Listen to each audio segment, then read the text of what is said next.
কিন্তু গত কিছু বছর ধরে একটা বদ কালচার গড়ে উঠেছে। কোনোভাবে রোগীর মৃত্যু হলে চিকিৎসকদের উপর হামলা করা হয়। এটা আমার মনে হয় একটা পরিকল্পিত একটা ব্যাপার, যেটা এই দুপক্ষকে এইভাবে ঝগড়া বিবাদে রেখে তৃতীয় একটি পক্ষ, তৃতীয় একটি দেশ আমাদের চিকিৎসা ব্যবস্থাকে নাজুক প্রমাণ করার জন্য এই বাংলাদেশে বারবার ডাক্তারদের উপর নির্যাতন নিপীড়ন করে চিকিৎসা ব্যবস্থাকে ধ্বংস করতে চায়।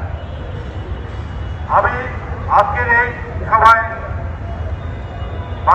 বাংলাদেশের স্বাস্থ্য মন্ত্রণালয়ের মাননীয় মন্ত্রী সহ স্বাস্থ্য মন্ত্রণালয়ের দৃষ্টি আকর্ষণ করছি।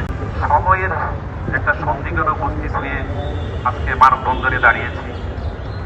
এটা আমার প্রফেশনের জন্য ব্যক্তিগতভাবে আমার কাছে একটা লজ্জাস্কর বিষয় যে আজকে আমরা এই জায়গাতে দাঁড়াতে হলো আমাদেরকে।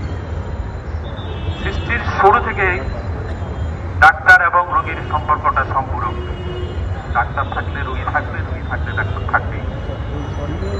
কিন্তু সভ্য দেশের কোথাও যে ডাক্তার রোগীর সম্পর্ক এইরকম একটা পর্যায়ে যাবে, এটা আসলে আমরা চিন্তাও করতে পারি না।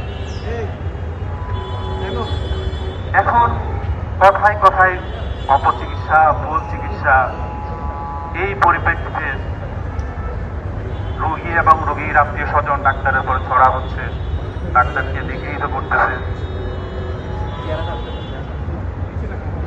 রোগীকে নিগৃহীত করতেছে, অত্যাচার করতেছে। এটা আসলে সভ্য সমাজে আসলে যায় না। সময়ের দাবির পরিপ্রেক্ষিতে আমরা আজকে এখানে দাঁড়াতে বাধ্য হলাম।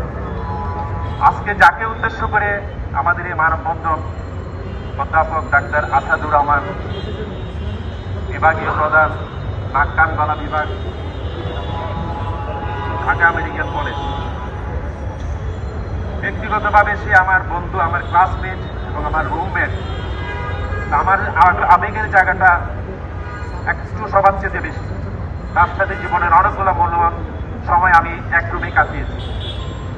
ওর মতো একজন নিরীহ সদালাপী একজন মানুষ, বিভাগ ভদ্রলোক, ওর উপর যেখানে আঘাত আসতে পারে, আমার কাছে মনে হয় না এখানে বাংলাদেশের কোনো